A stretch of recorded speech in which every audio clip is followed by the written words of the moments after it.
hanya untuk mereka yang punya logika. Bagi yang tidak punya logika, skip aja.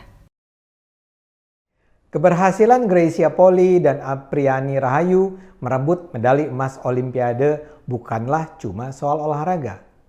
Ini adalah kemenangan kebinekaan, pluralisme Indonesia. Saya rasa Allah punya niat tertentu sehingga yang menang adalah duo warga beragama Kristen dan Islam.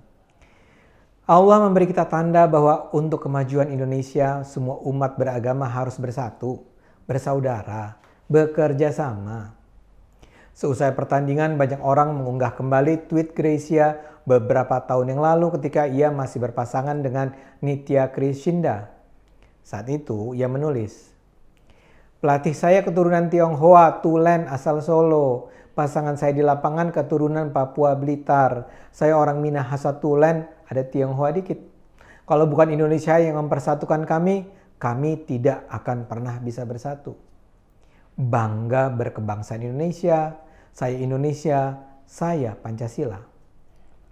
Apa yang ditulis Greysia itu sangat berarti. Ia rupanya sudah menyadari sejak lama nilai-nilai kebinekaan dalam aktivitas olahraga yang dijalaninya. Saya yakin kali ini dia mendedikasikan kemenangannya berdua dengan Apriani bagi persatuan Indonesia. Dan cerita tentang kekompakan pasangan ini memang patut dijadikan teladan. Usia mereka terpaut jauh, 11 tahun. Greysia pernah didiskualifikasi di Olimpiade. Ia pernah hampir pensiun ketika partnernya cedera serius. Greysia sebagai senior membimbing Apriani untuk tangguh menghadapi tantangan demi tantangan.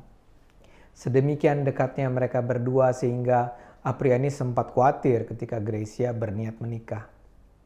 Perbedaan agama tidak pernah menjadi pengganggu kekompakan mereka.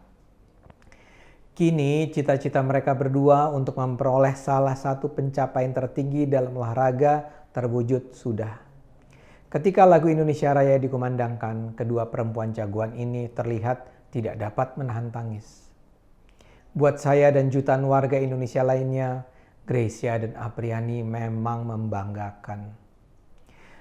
Dan mudah-mudahan keberhasilan mereka ini akan semakin membuka mata kita tentang arti penting persaudaraan antar umat beragama di Indonesia. Olahraga nampaknya memang adalah salah satu arena yang bisa menjadi ajang penumbuhan nasionalisme di Indonesia. Ketika para atlet Indonesia bertarung, bangsa Indonesia tiba-tiba saja melupakan semua perbedaan identitas ras, agama, etnik. Dalam sepak bola misalnya, tim nasional kita betul-betul mencerminkan keberagaman budaya dari Sabang sampai Merauke. Salah satu gambar yang selalu menarik dari tim nasional Indonesia adalah ketika para anggota tim berdoa sesuai dengan keyakinan masing-masing begitu gol tercipta. Masyarakat Indonesia seperti disadarkan bahwa untuk mencapai kemenangan, identitas ras, agama, etnik harus dicampakkan. Begitu juga dengan bulu tangkis. Bukan cuma sekali ini medali emas bulu tangkis direbut oleh pasangan atlet berbeda agama. Peraih medali emas 2008 adalah Markis Kido dan Hendra Setiawan yang beragama Islam dan Kristen. Peraih medali emas 2016 adalah Liliana Natsir dan Tantowi Ahmad yang beragama Kristen dan Islam. Jadi kita sudah diajari pengalaman tentang betapa kerjasama beda agama akan membawa kejayaan. Masalahnya, kita harus mengakui kekompakan semacam itu bukanlah karakter hubungan antar umat Islam dan Kristen di luar olahraga. Hanya mereka yang munafik yang menyatakan tidak ada persoalan antara umat Islam dan umat Kristen di Indonesia. Dalam beberapa dekade terakhir ini, penyudutan Kristen yang minoritas oleh Muslim yang mayoritas semakin menjadi-jadi. Tentu saja ini tidak dilakukan oleh sebagian besar umat Islam. Tapi gejala diskriminasi terhadap Kristen semakin nyata terlihat. Salah satu peristiwa terbesar yang secara menyakitkan mengajar kita bahwa di mata sebagian umat Islam, umat Kristen adalah warga negara kelas 2 adalah apa yang terjadi di Jakarta pada 2016. Ahok diserang karena dia adalah Kristen dan Tionghoa. Karena dia Kristen, dia tidak boleh menjadi gubernur, haram. Bahkan umat Islam yang mendukung Ahok dinyatakan tidak berhak jenazahnya disolati bila meninggal. Dan diskriminasi tidak hanya terjadi dalam kasus Ahok. Penolakan lurah beragama Kristen pun terjadi. Bahkan di sekolah-sekolah terjadi gerakan untuk menolak siswa Kristen untuk menjadi ketua kelas atau ketua OSIS. Bahkan juga di Universitas Indonesia terjadi gerakan penolakan terhadap calon dekan beragama Kristen. Kita tidak usah mengingkari kenyataan bahwa ada perlakuan diskriminatif terhadap orang Kristen di Indonesia. Karena itulah saya percaya kita sebaiknya memanfaatkan setiap peluang untuk membangun kesadaran masyarakat tentang betapa berbahayanya membedakan manusia berdasarkan agama. Salah satu teladan terbaik adalah Olimpiade ini. Itulah yang menyebabkan saya memanfaatkan media sosial untuk membangunkan kesadaran ini. Beberapa hari yang lalu misalnya saya memposting sindiran ketika Anthony Ginting, pebulu tangkis putra Indonesia, masuk ke semifinal. Saya menulis seolah-olah ada percakapan begini. Ginting tuh Islam atau Kristen? Ya Kristen lah. Oh. Nah, siapapun yang berakal sehat akan tahu bahwa saya sedang menyindir mereka yang lazim mengangkat identitas keagamaan atau ras atau etnik sebagai faktor penentu dalam menilai seseorang. Apakah kekristenan Ginting akan mengurangi apresiasi dan dukungan kita terhadapnya?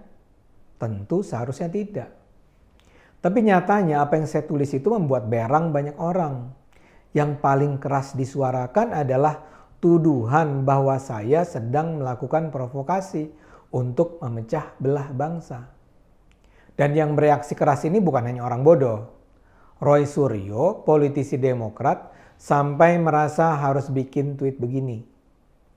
Tweet seperti ini, maksudnya postingan saya, sangat tidak pantas. Apalagi oleh orang yang berpredikat dosen komunikasi UI. Tapi sudahlah. Kita doakan saja agar provokasi dia tidak malah mengganggu perjuangan pebulu tangkis Indonesia dalam Olimpiade 2020 ini. Memang terwelu ambiar. Atau ada juga aktivis media sosial Ismail Fahmi yang menulis tweet Stop Asian Hate untuk menanggapi postingan saya itu. Buat saya ini semua menggelikan. Tak ada satupun dari postingan saya itu yang mendorong pemecah belahan. Jadi kenapa ada begitu banyak yang marah-marah? Tentu salah satu penjelasan kemarahan adalah karena salah interpretasi saja.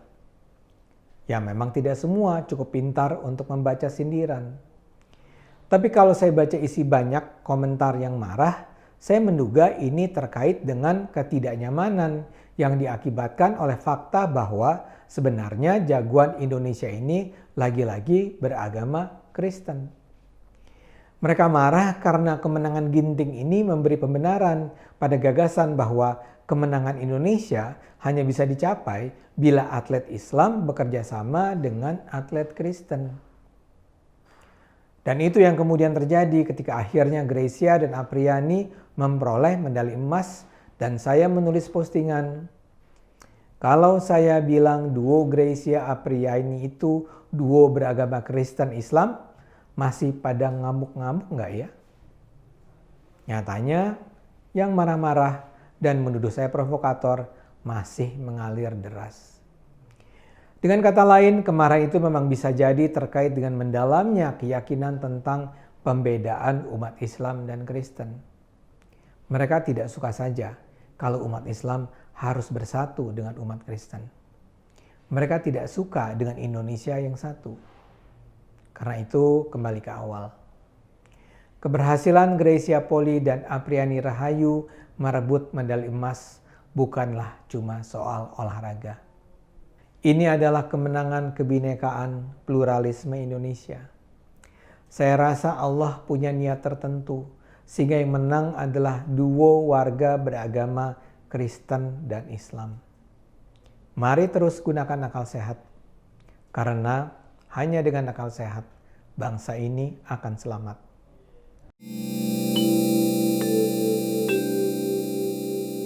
Video ini hanya untuk mereka yang punya logika. Bagi yang tidak punya logika, skip aja.